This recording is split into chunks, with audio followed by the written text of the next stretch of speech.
ادھر نائب وزیر اعظم اور وزیر خارجہ اسحاق ڈار نے کہا ہے کہ کشمیریوں کے زمین خریدنے کے لیے دروازے کھولے گئے۔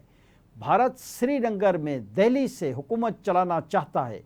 اسلام آباد میں تقریب سے خطاب کرتے ہوئے اسحاق ڈار نے کہا کہ بھارت نے غیر قانونی اقدامات کے لیے کشمیری رہنماؤں کو جیل میں بند کر رکھا ہے۔ بھارتی حکومت موجودہ حقائق سے کیسے نظریں چرا سکتی ہے؟ بھارت کشمیر کے مستقبل کا فیصلہ نہیں کر سکتا۔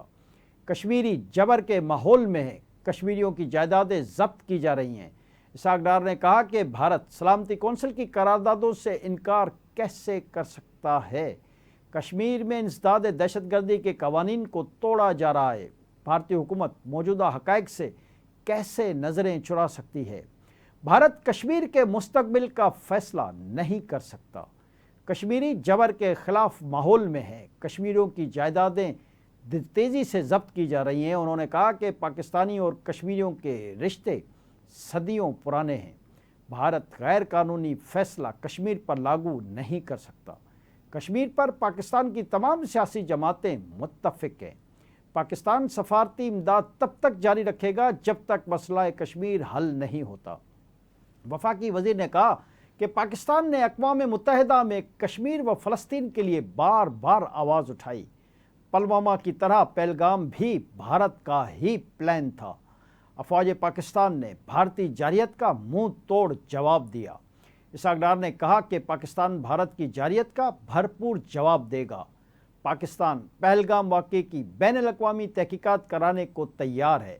پہلگام واقعہ دراصل بھارت کا فراڈ تھا۔